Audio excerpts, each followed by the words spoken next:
Okay.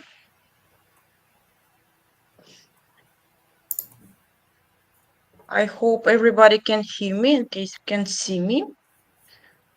Yeah, we can. We can hear you Okay. and see. All right. So we're excited to start our webinar today. We will wait just 1 minute while everybody will connect who wanted to join us today.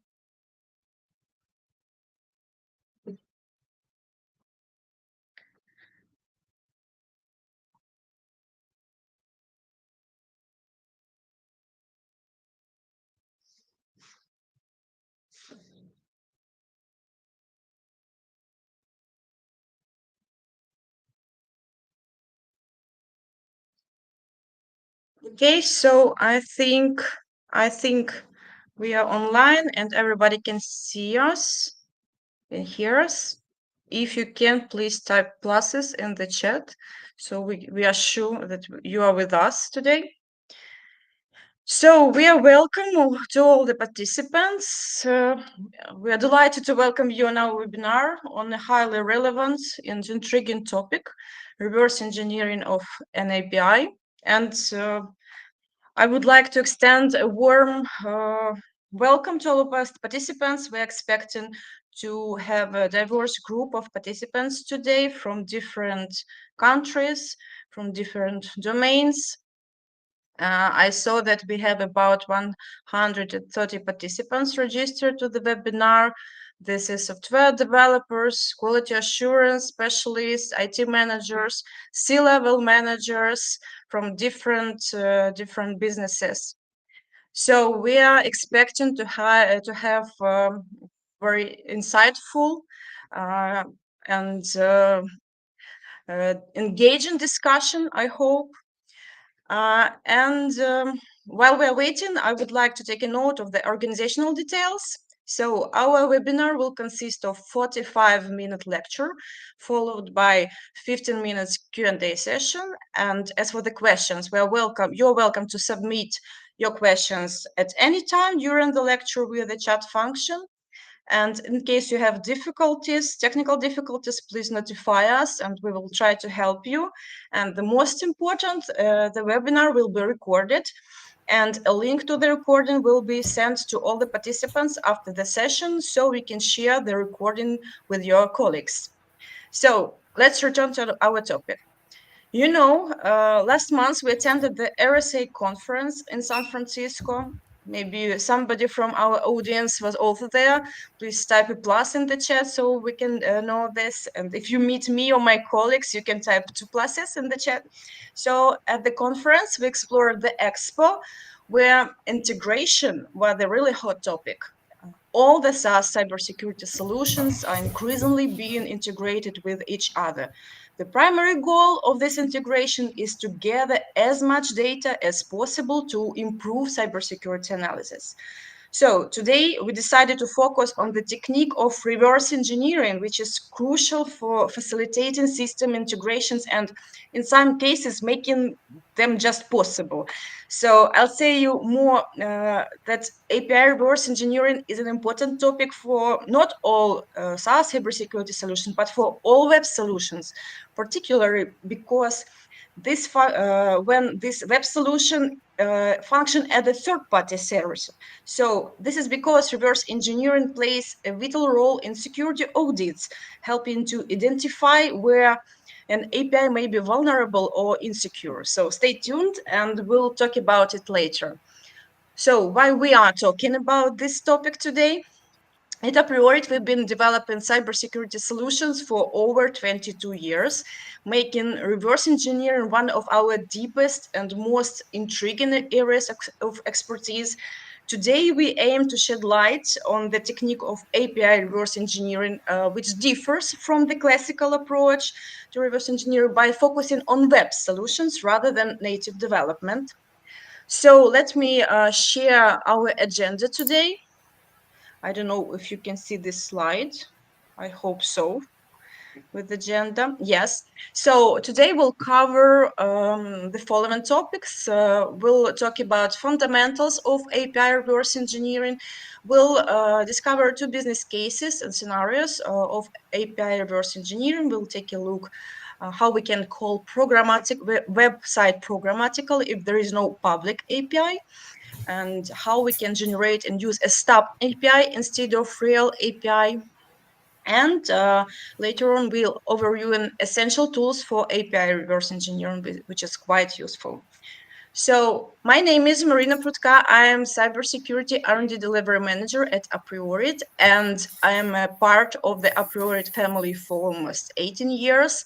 And I'm in charge of managing development of cybersecurity low-level and SaaS solutions, and I'll be your host today. And let me introduce you my colleague Vitaliy Panasyuk. He's our principal web development lead, and he has a great expertise exactly in managing technical manager of development SaaS cybersecurity solutions. So Vitaliy, please go ahead. The stage is yours. Thank you, Maryna. Hello, everyone. Let's start our journey and discuss the fundamentals of API reverse engineering. 1 minute. We need to have some time to upload our slides. Yeah, by the way, first it would be good to discuss what API is. Can you hear me? Yep. Yep, you can. Okay. Yes, we can hear you. Okay. And API, this is application programming interface. Application programming interface is a set of rules or protocols that enables software application to communicate with each other, to exchange data. Since all examples will relate to web, let's also define what web API is. Web API is the same as API, but for web server or web browsers. A server-side web API consists of publicly exposed endpoints to a defined request-response message system, typically expressed in JSON or XML. A server API is not considered a server-side web API unless it's publicly accessible by a remote web application. I want to emphasize this last part. So if there are server endpoints that are accessible by other remote web applications, we can use them as API endpoints. I will run to the front and say that if a website backend has the described above endpoints, it means we can try to use them as API. We will have an example later. So I guess today we'll see a bit of backend hacking magic. Yes. Yeah, a little bit. It looks like, yeah. Okay, let's move on and review the API reverse engineering term. As Maryna said before, it differs from the classical approach to reverse engineering. Its analysis not an assembly or executive applications, but an API to understand how it works without having access to the code or to the documentation. Since it's a different analyzation process and it's a web particularly, we need a different toolbox for it. The very first thing that quite often we need to analyze is web traffic. There are plenty of tools that can do it. Also, we must have something to test our assumptions during data analyzation. There are API testing tools for that as well. We will review them later. Okay, time to dive into some practical business examples. The first example we decided to show is about a possibility of integration with websites that don't have clear API. Yeah, right. So there could be the case when, for example, an organization uses, for example, XDR solution for cybersecurity needs, and there is a necessity to access the metadata collected by this XDR platform. So that's why we need to reverse engineer the API of this XDR, because it's doesn't have open API, to get access to this data for further processing, right? Yeah, it's true. But in our case, we will review a little bit simpler example. It will be website basecamp.com. Let's imagine it doesn't have an API. How can we get data from it? Is it possible without API? Let's see. Yeah, it's possible, actually. We can try to use this website backend as API. And here we have short schema, how it will work. There's a browser we use to get data from the website backend. This is website backend with the name web server. And we will try to implement our application to use the website backend to get data, not UI from browser. Here are general steps how we can do it.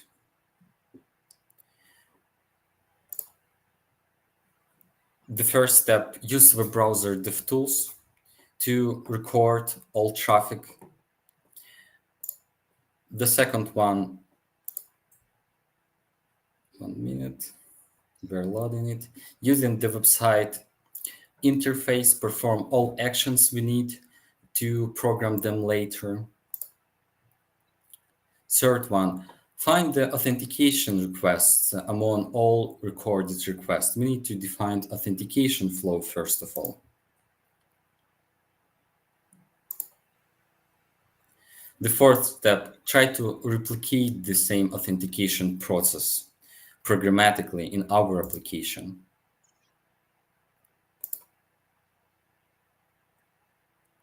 Fifth step, find other requests we need. For example, we need to get some data and try to define how this authentication passed through these defined requests. And try to replicate the same requests in our application.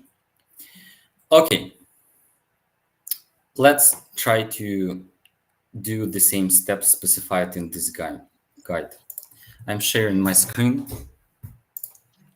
and I prepare a very nice example how it works.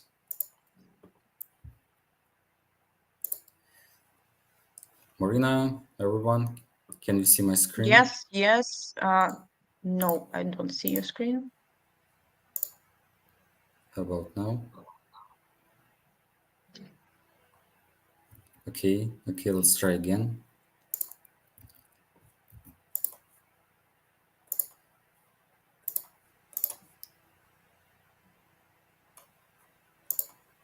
Can you see it now? I don't see it. Perhaps we have to wait a bit because, yeah. Okay, let's wait.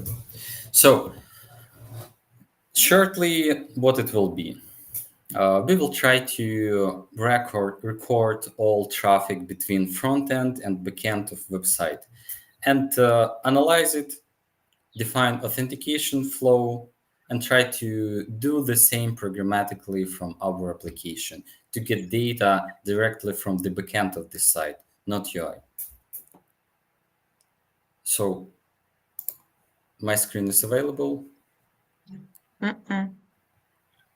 Yeah, it is. Okay, so yeah, one of our participants said that it is available. Okay. We have this website, basecamp.com. I've already prepared some credentials we can use to sign in to it. Credentials are only for the testing purposes. We will remove them after our webinar session. And to record all traffic we need to open inspect web tab. This is browser Chrome dev tools and navigate to the network tab. Let's try to sign in. Click and sign in. Let's wait.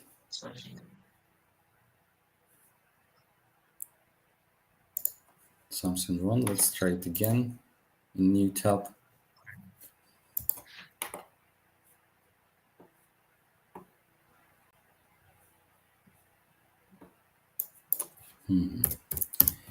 Doesn't work, unfortunately. Check internet connection.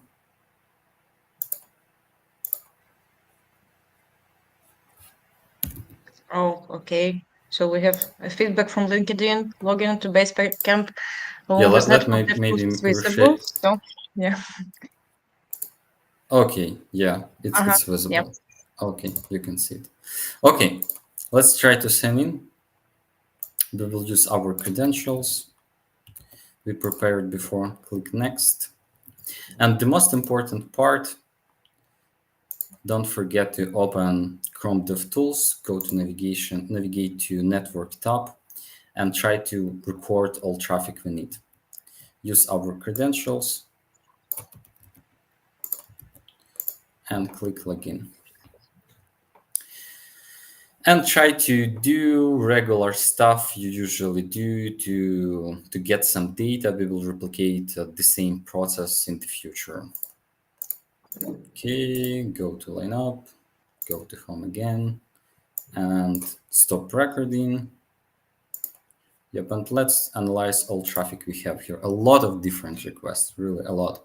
But the most important, this is session request. This request about authentication authorization process. And actually, we can check cookies and define that all authentication process happens here. Our browser sends request with our credentials. You can see them here. And then we receive response with authenticated cookies. And by the way, it's not only about authentication cookies. There's a special header location. We will use them later to sign in with our session ID. Yeah, you can see here session ID, and the same session ID will be in our response. So we define that this is our authentication process. We will replicate it later in our program, programmatically, in our application. And then let's try to find schedule. Actually, we have ability here to filter all our requests to define only requests that return JSON. Try to click fetch, XHR, and we have request schedule. So we will try to replicate authentication process and schedule request to get data. You can see here we have the same cookies for authentication authorization we received in previous example, and also response with the data. I prepared a nice example written with C# code. This is simple console application with the same information we defined here, but written in C#. Let's try to open it.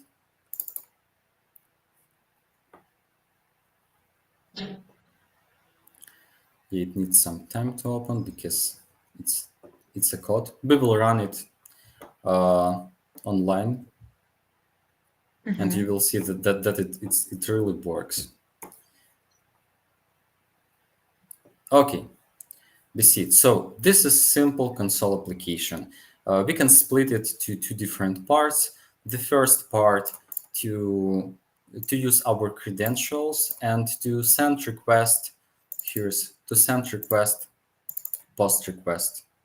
With our credentials to authenticate our user. We have the same URL with the session, and then after getting response, use our cookies to put them to the same request, but send it again to get our schedule information. Let's try to run it. It should work. Worked before, not sure if it worked online. Yeah, Yeah. I'm sure it will work.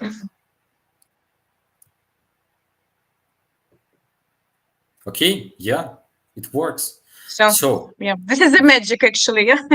Yeah. yeah, this is a magic. This is a magic, as Maryna said.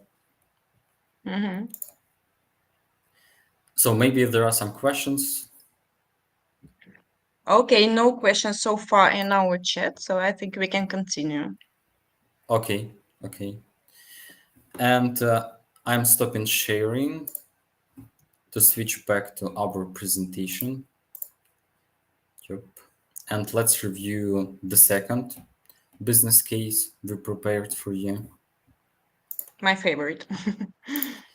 Yeah, this is favorite one because it's a little bit with additional complexity. The first one was like for regular reverse engineering. This is a quick, easy, simple example, but the second one with additional complexity. Okay. Another business case is when our system integrated with an API already integrated, so it's important. And we somehow need to replace the real API because it's not possible to use our system with the real API. Yeah. It, is it Actually, yes. possible? Let's see. I wanted to say that this approach, why I said that this is my favorite case, this approach with API sandboxing could be quite useful for such companies as ours, actually, for development teams of SaaS cybersecurity platforms when we need to avoid frequent requests to third-party APIs, for example, for testing purposes or for security audit needs, where sandboxed API allow audit teams to verify the integrity and consistency of data collected by cybersecurity solution without impacting live systems. So yeah, this is very important technique.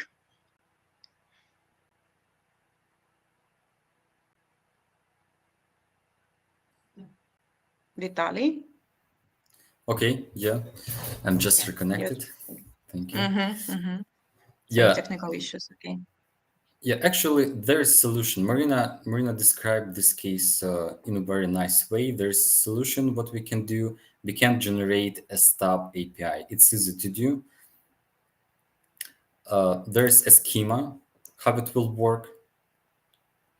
There will be several important parts. 1 minute, it's loading. Yeah. Okay, we have our server and external API we integrated with. And there's ability to record all requests our server sends to external API with Postman, then convert all these requests with Swagger Hub to our stub API. And the last step to host our stub API and use it instead of real API. Let's review in depth all steps we need to implement.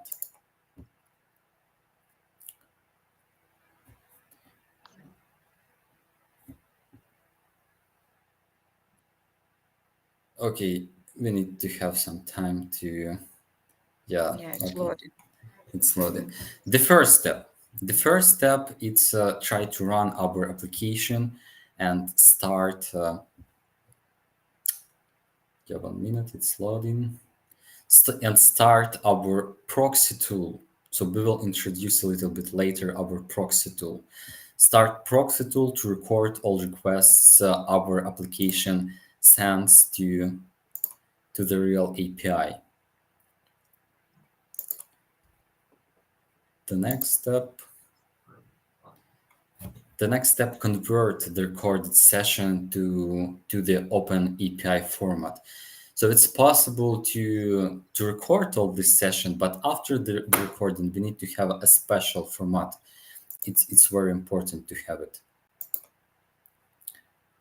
The next step, import uh, our converted open API format to Swagger Hub.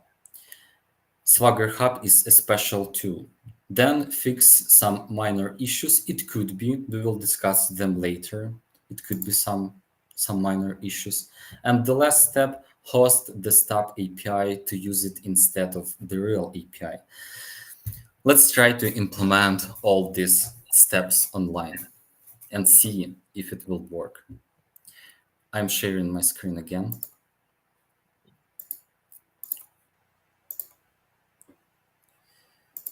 Okay, can you see it? Yep. Yes, yes. Okay.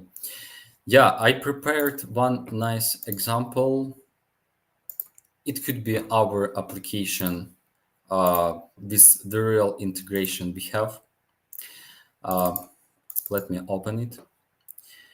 We will use in our example real API to get data about some countries. Mhm. The name of this API, restcountries.com. This is open source, available, publicly available API. And let's imagine this is our system with the integration to this API. You can see there are several requests to get data. We will not run it to reduce time to present you how it will work online. And it's important during running this application to open this nice tool. Um, this nice tool has name Postman. You can install it locally or use it online. And there is a nice feature, Start Proxy. You can click it and you will see that this tool records all traffic, all requests your application sends to external API. After stopping recording, you will be able to convert all these requests to collection. This list of requests our application send to export this all records to special format, Postman format. And the next step, we need to convert this special format to Open API format. I recommend using special tool for it, Postman to Open API. This is npm package you can install locally and convert recorded request with Postman to Open API format. Almost the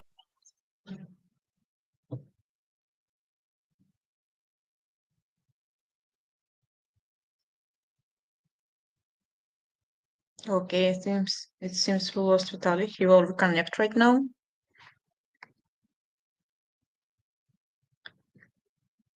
Just a couple of minutes.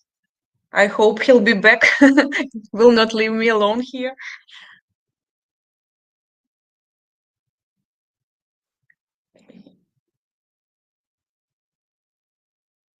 So yeah, he's connecting right now. API. There are Hello different. again. Hello again. Can you hear us? Yeah. Yes, yes. Okay. And there is ability to choose your tech stack you will use to generate stub API. So this tool generates real stub API.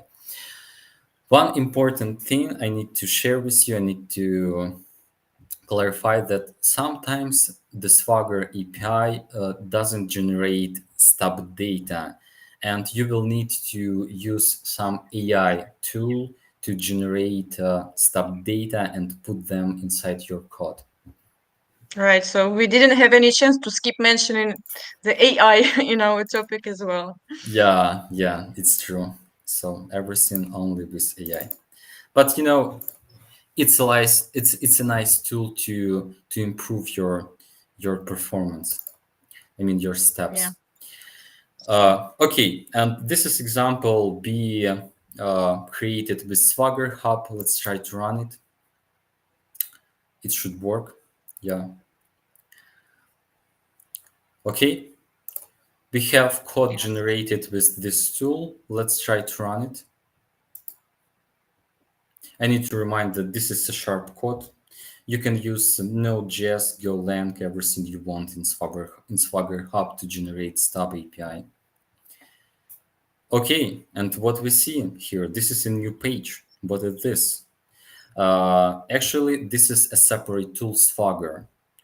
It's already used in all this example generated with Swagger in API, and this tool automatically generates documentation. First of all, documentation for your stub API.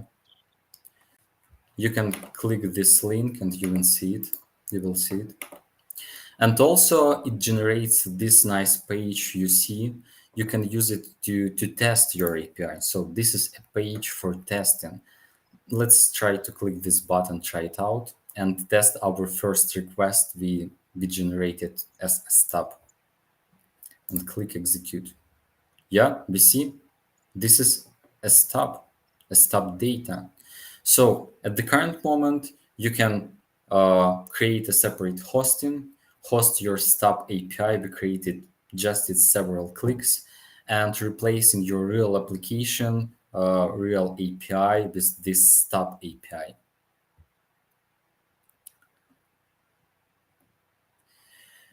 Okay, and do we have some questions or that's it? For now, we don't have any questions, but I hope we'll have a bit later. Okay, I stop have and questions. sharing. I'll ask in the end. Okay, sure, no problem. I'm ready to answer.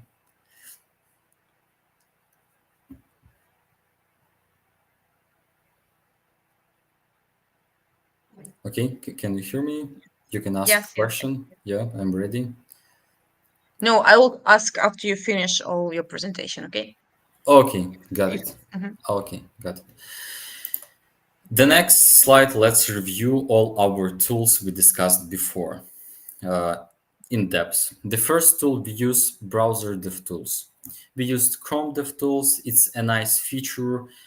There are several types you can use during reverse API engineering.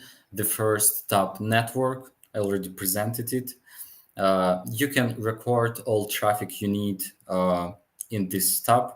The second tab, application, you will have ability to check your cookies, local storage data, the data your application saves inside the browser.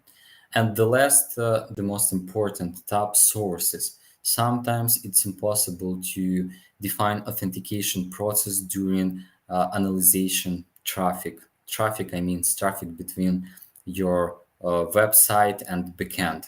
And you need to dig into your code. Code, I mean presented inside the browser. And this code, JavaScript, will be available in the source tab. The second tool, Postman. It's important tool because actually you can do the same as we did with browser dev tools, but the process and data we can record can be different, will be different.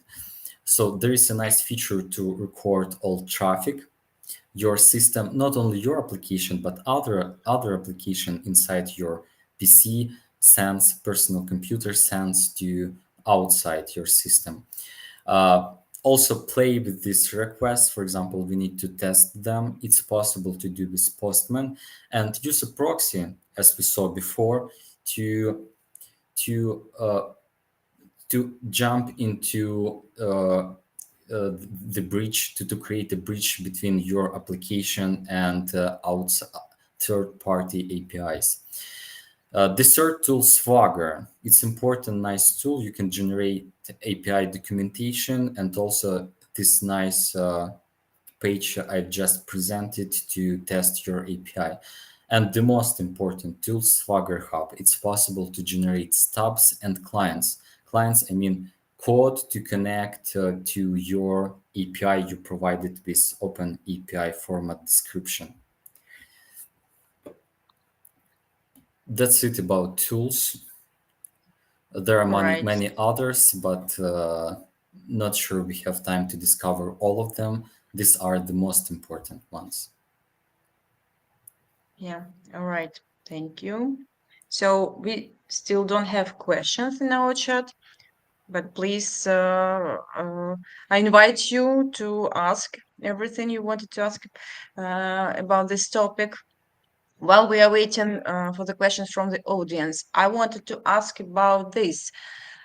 You mentioned that you're using C Sharp, right? So does the specific technology stack used in the backend of the solution you are trying to reverse engineer affect the complexity of this technique of reverse engineering the API? And additionally, how does I mean, technical stack impacts future API processing and usage? Is there any difference? It depends. If we're talking about tech stack that is used inside web browser means your website. on the backend side of this Mhm. website. There could be different situation cases. For example, the backend of website can return HTML with data, not JSON. What we will do in this situation, this is an additional complexity. So it means Mhm. we will need to implement the same algorithm that scraping systems implement. So we will need to send request to backend, get response, and then define our data inside this HTML markup. And in the future, it will not be easy to support our solution because, as you know, markups are changed very often. So it means that we will need to make changes in our solution very often. Yeah. Okay, I see. Okay. Another question. When we are talking about the integrations, besides the obvious benefits of such integrations, there is also significant threats posed by these APIs. So Yeah. we're integrating a third-party solution with closed source code into our system, which can in turn pose a security risk. So the reverse engineering API technique provide opportunities to scan and test such third-party APIs for security purposes, right? So that is what I say at the beginning. So reverse engineering not only opens possibilities for successful integration, but also reveals potential vulnerabilities in the integrated system. Uh, if you are a third-party solution being integrated and your system can be easily reverse engineered, like Vitaliy did actually in his examples, so you were aware of the security issues within your solution, right? So what are your suggestions about it? How the web solutions can protect themselves? I know this is a huge topic, but it's not less interesting. So what are your Yeah, suggestions about yeah, it's interesting topic. Thank you for the question. For example, let's review the case we implemented with Basecamp.com. Uh, it's possible to change the authentication process to not use cookies for the authentication at all. So in some cases, we will need to change a strategy to secure ourselves. In the case of our first example, it would be better to disable cookies and change authentication process to not use authenticated cookies at all.